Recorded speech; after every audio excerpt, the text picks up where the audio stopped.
Claudio Lomnitz es un antropólogo, pero nadie duda que también es un historiador. Es bien reconocido en el medio académico, pero además, y es algo muy importante, es un intelectual y de paso también es un creador. Y ahora voy a otro tema, voy a brincar totalmente, pero hay otro elemento que a mí me parece bien interesante, pues en tu trayectoria y en lo que trabajas, y es que siempre está la propuesta de la creatividad, ¿no? Eso se ve en tu gusto, obviamente, por la música, por las artes, en lo que has trabajado, este, en estas, creación de propuestas de ópera musical, pero también incluso la creatividad como puesta al servicio de la necesidad de ablandar el poder, que eso me parece sumamente interesante, que alcanzo a ver pues en tu obra, ¿no? Y bueno, yo quisiera preguntarte qué se puede hacer por la sociedad y por la academia desde las producciones creativas y artísticas, o cómo articular esto y cómo establecer estas intersecciones entre pensamiento crítico y arte, que es, digamos, mucho más libre por la creatividad, sin por un lado, obviamente, perder lo que llamamos nosotros rigor científico, y por otro lado, sin disecar el espíritu creador de la imaginación, y no hacerlo aburrido, ¿no? Entonces, bueno, un poquito compártenos esa receta en la cual tú has incursionado y que siempre creo que es algo y muy importante.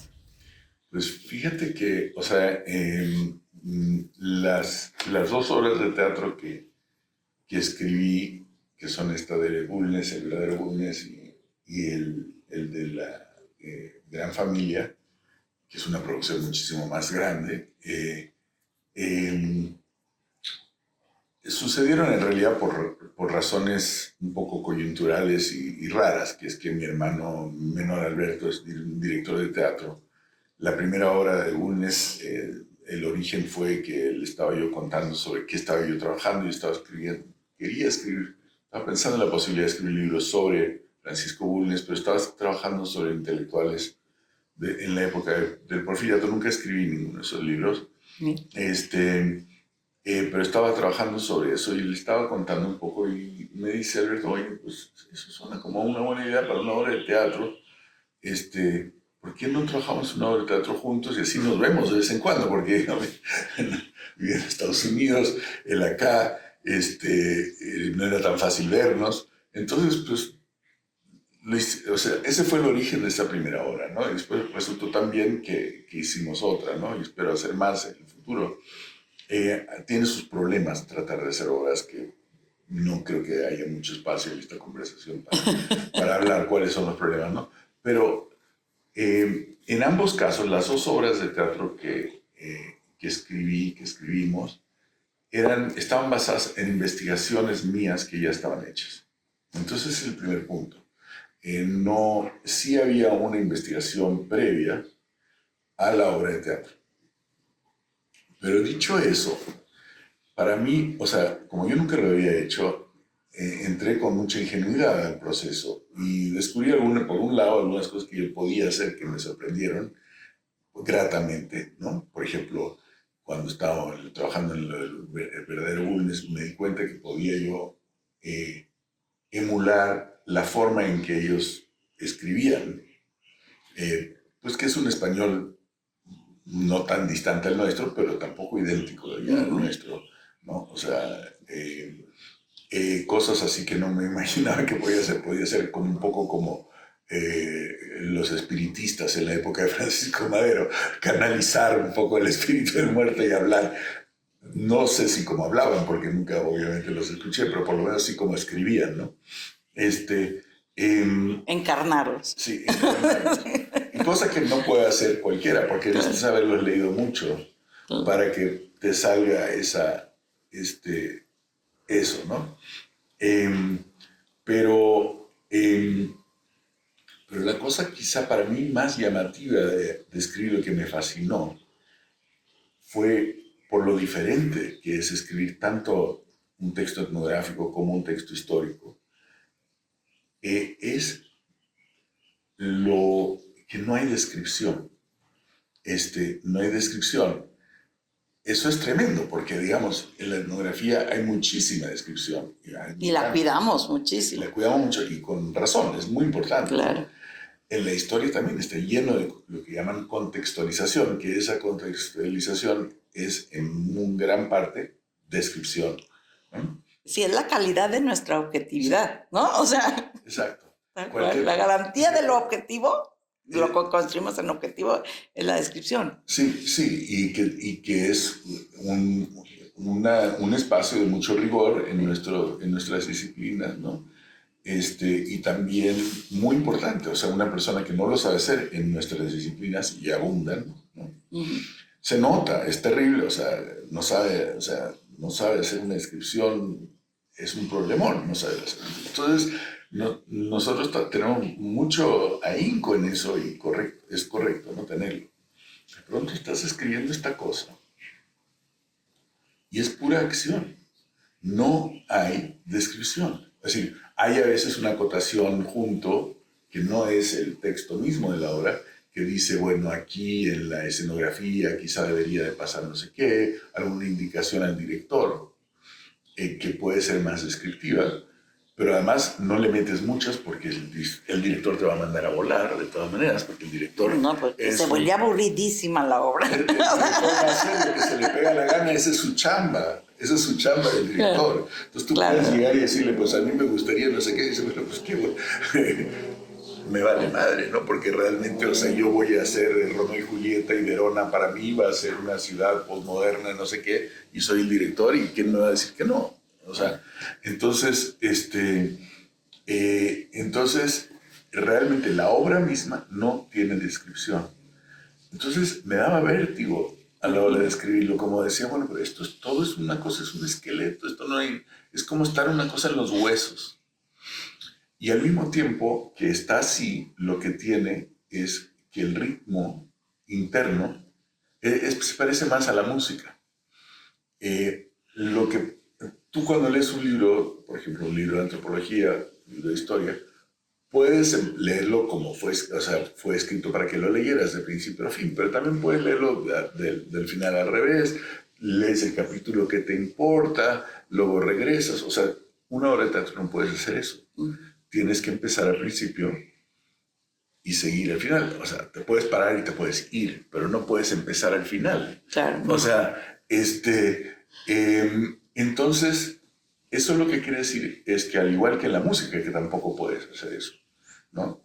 Tú estás escuchando música, pues te tienes que meter al planteamiento de la música como está planteada, lo que quiere decir una secuencia muy específica.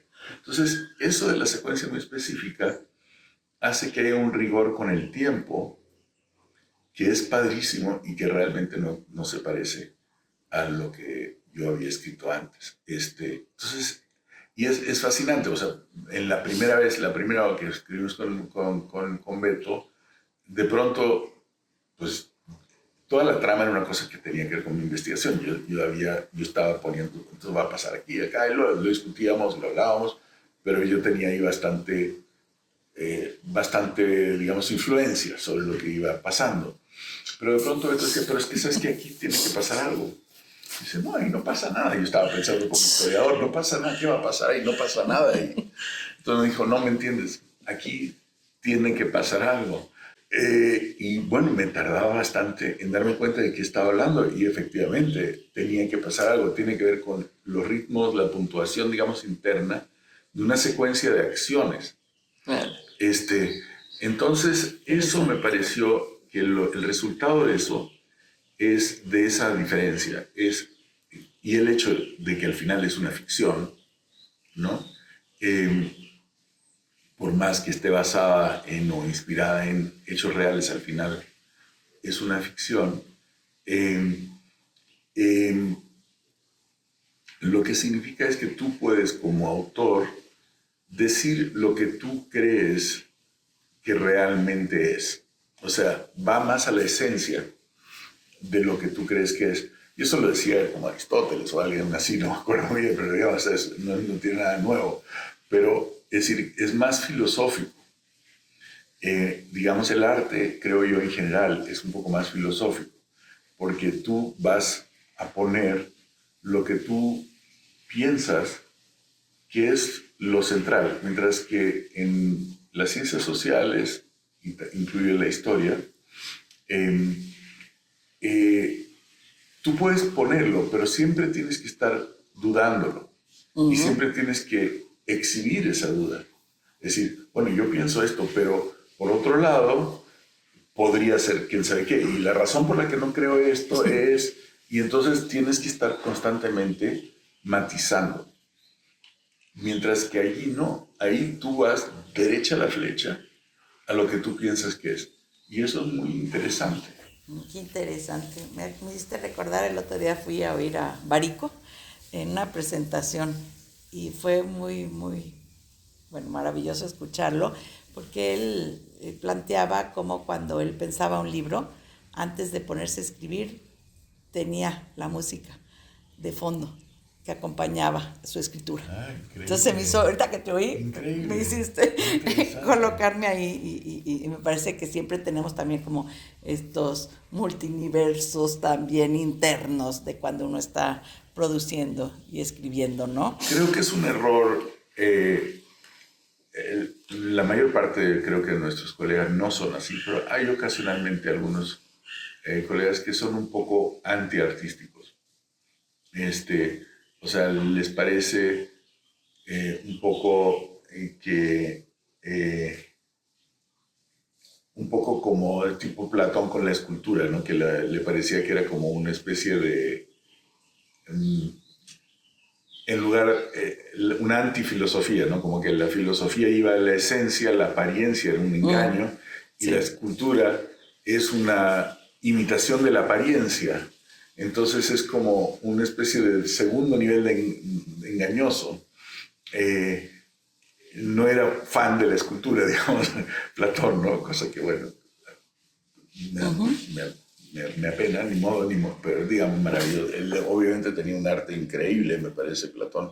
Es un escritor, o sea, él es notable, pero no le gustaban ciertas formas de arte, ¿no? Ciertas formas de representación. Yo creo que entre los antropólogos hay algunos, tal vez en la generación que yo estudié había bastantes, creo que ha disminuido eso, que eran como muy adversos a formas que no fueran. Había una idea de que pues la observación directa era la única forma, y eso creo que... Sí, aun cuando el símbolo no únicamente se atiende o se entiende por observación directa, ¿no? Porque exactamente es una representación. Exacto. Pero Exacto. Sí tenemos bastantes dificultades. Pues otro tema, y te voy a llevar, ¿eh? Te traigo de un lado a otro, pero pues es el último que me parece sumamente interesante, del último libro que hiciste en este diálogo, charla, con José Ramón Cosío, sobre el jurista y el antropólogo. Conversaciones de la curiosidad, en donde lo que ya lo leí, tuve además pues la oportunidad de estar en la presentación y de leerlo, y pues ahí lo primero que quiero decir es que me llamó mucho la atención cómo hay un cambio de actitud, y esta actitud de partir desde la curiosidad y desde el reconocimiento de aquello de lo cual somos ignorantes sobre el otro, y aceptar la ignorancia, cuando normalmente los académicos, pues, no sé, tendemos a incluso como el deber de hacer aparentar que sabemos de todo, aunque no sabemos de todo. Pero me gustó mucho esta actitud, como una actitud de conocimiento y de aproximación al otro para poder entender dos mundos de pensamiento y obviamente de profesionalización, como lo llaman tú en el propio libro, que a veces no solo no se tocan, sino no se reflexionan juntos. Entonces, un poquito que, pues, preguntarte sobre cuáles son esas cualidades o virtudes de una forma de actitud del reconocimiento de nuestros límites. Y yo pienso que, o sea, para mí poder hacer ese libro fue realmente un privilegio, lo considero un privilegio, porque yo realmente, bueno, sabía muy poco sobre derecho y ahora sé un poco más, pero no mucho más, ¿no? O sea, fue Porque una incluso gran es apertura un para mí. lenguaje que no nos permite realmente adentrarnos, está hecho para exactamente de alguna manera Sí, excluirnos, y una ¿no? de las cosas que a mí me encantó también fue como una cierta vuelta a los orígenes, para mí una cierta vuelta a los orígenes de la antropología, porque sí es verdad que los antropólogos, muchos de ellos al principio, cuando se fundó, digamos, la disciplina como disciplina en el siglo XIX, digamos, eh, muchos sí fueron abogados. Entonces, decir, bueno, ¿cómo puede ser que haya habido un distanciamiento tan fuerte como para que yo le tenga, por ejemplo, verdadero pánico al derecho, que sí, siempre, o sea, a mí me empiezan así con que el inciso A y apartado B y no sé qué, y yo ya me empieza como a entrar una especie de reacción, no solo de ignorancia, que sí, sino también un poco fóbica, en mi caso, ¿no?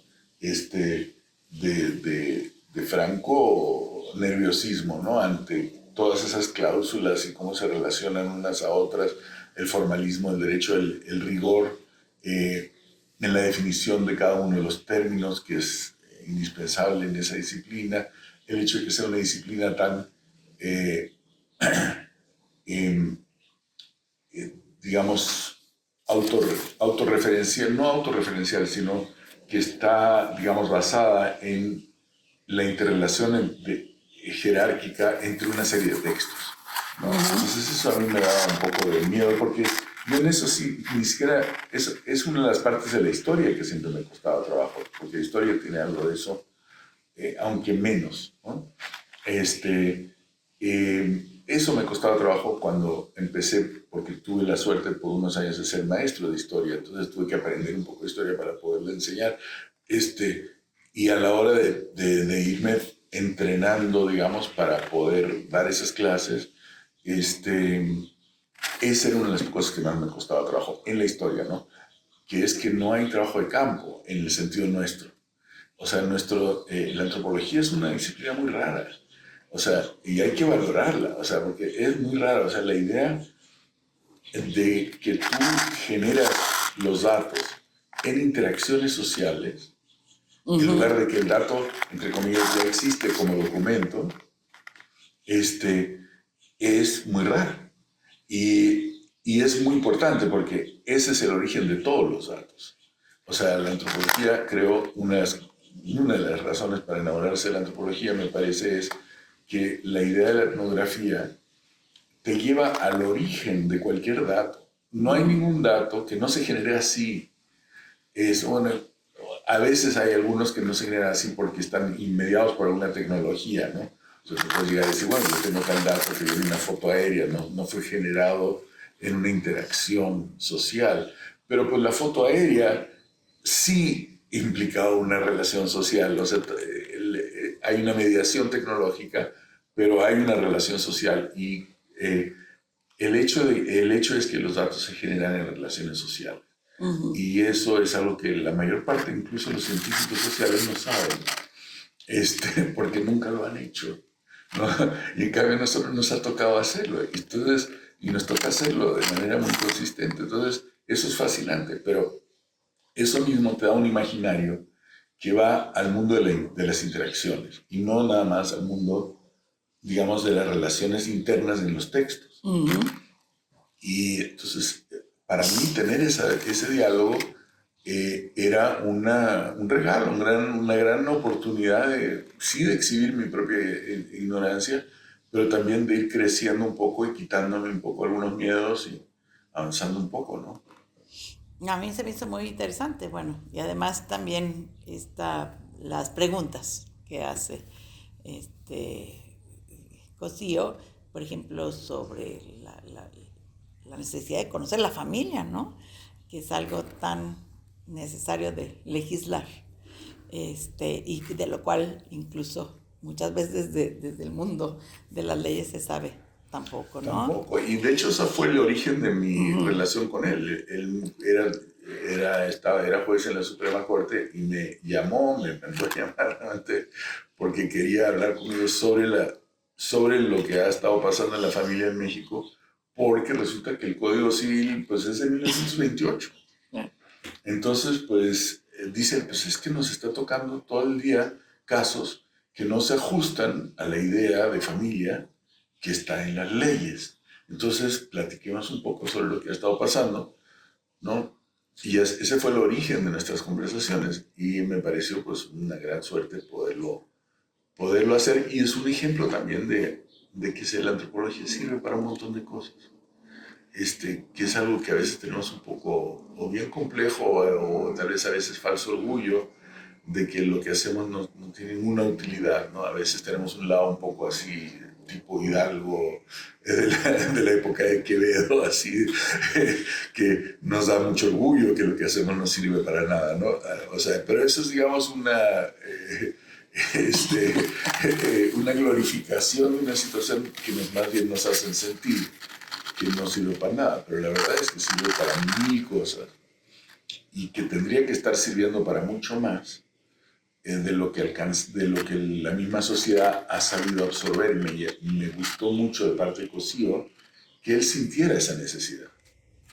Claro, claro. Pues yo creo que para cerrar nomás, y ya de alguna manera ya los estás planteando, si tuvieras que decir 3 desafíos para la antropología en México actual, ¿cuáles nombrarías? Yo creo que me parece que objetivamente estamos en un periodo que realmente necesita mucha antropología. Y lo digo objetivamente, no estoy diciéndolo porque es mi disciplina, porque quiero que haya muchos antropólogos. Me vale, además, yo ya tengo 65 años, si no hay más o si hay más, o sea, bueno, no es ya mi problema, ¿no?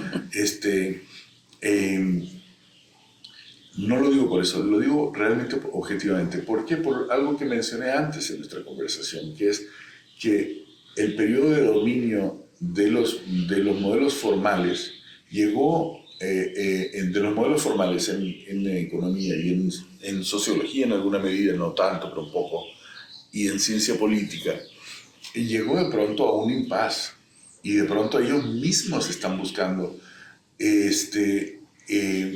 enfoques más fenomenológicos, tratar de entender lo que tenemos enfrente. La fenomenología sale justo cuando no sabes qué tienes enfrente. Claro. Estamos en un momento histórico en que no sabemos lo que tenemos enfrente. La ideología política, por ejemplo, en mi opinión, en México, no corresponde ya, en toda la gama de la ideología política, no corresponde a la sociedad. O sea, dicen que esto es izquierda, que el otro es derecha. No tiene mucho que ver eso que están hablando. Hablan de recobrar la soberanía, una serie de cosas que simplemente no se corresponden a la sociedad que tenemos. Cosa que se nota en la obsesión histórica, que es en realidad una obsesión histórica de meter con calzador una narrativa a una realidad que no corresponde a esa historia, ¿no? Y ese es el tipo de historicismo que tenemos hoy y todo el mundo dice que si son parecidos a Madero o si no son parecidos a Madero, no tiene nada que ver. Yo estudié Madero, realmente, o sea, no es realmente pertinente para esto. Entonces, estamos en un momento en que la ideología no corresponde a la realidad social. Y los métodos, digamos, formales de ciertas ciencias sociales ya dieron de suyo y no están dando para entender esta cosa. No quiere decir que nunca vayan a funcionar, sino quiere decir que sus preceptos no están funcionando bien. Entonces necesitan nuevos preceptos. ¿De dónde los van a sacar? Un economista te va a decir qué es lo que está pasando, por ejemplo, en las cosas que tú estudias. O sea, te va a decir qué es lo que está pasando en la iglesia. No tiene la más remota idea. No tiene la más remota idea. Y si te empieza con 3 o 4 preceptos, porque son muy inteligentes, pues tal vez le tienen alguno. Y no va a funcionar. Entonces, es un momento para la antropología. Y lo que es un poco una cosa un poco fregada es que no estamos institucionalmente, en términos de financiamiento, en términos de reconocimiento en la esfera pública, en una situación en que sea muy fácil que la investigación que se hace, que es muy relevante, porque en México se hace mucha investigación, no es tan poca, Claro. Que es relevante, no encuentre, digamos, canales para filtrarse, que no encuentre la porosidad. Entonces, yo creo que ahí sí hace falta como ciertos esfuerzos, tanto individuales como sobre todo quizá un poco colectivos, ¿no? O sea, esto que están haciendo ustedes en Cartes, todo esto, a mí me parece muy importante, porque sí es un momento en que no quiere decir que el trabajo que estemos haciendo no tenga retos, lo tiene muchos. Y además la antropología muchas veces está un poco avejentada, a veces está un poco formulaica, para mi gusto. La gente no siempre está como haciendo el traje a la medida del cuerpo de la persona para que la va a usar. O sea, necesitas... Sí, a veces también tiene una mirada muy romántica, O romántica, y quiere que es seguir insoportable. presentando las cosas como fueron antes y no quiere ver otras Como cosas. fueron antes o como dicen, ¿no?, que fueron antes. Exacto, también, como dicen que fueron antes. Sí. Ahí hay mucho que me parece insalvable de la antropología, eso. O sea, esa parte es más bien producción ideológica tradicional de la antropología, pues vuelve como un recalentadito, digamos, de cierto tipo de platillos en que servía la antropología antes, porque todavía hay una fracción de mercado que quiere comer esa comida, ¿no? Yo no pienso que ese sea realmente trabajo antropológico serio. Pues con esto cerramos y muchísimas gracias, Claudio, por esta oportunidad de tener esta entrevista para Encartes. Muchas gracias. Al contrario, mil gracias a ti, qué gusto.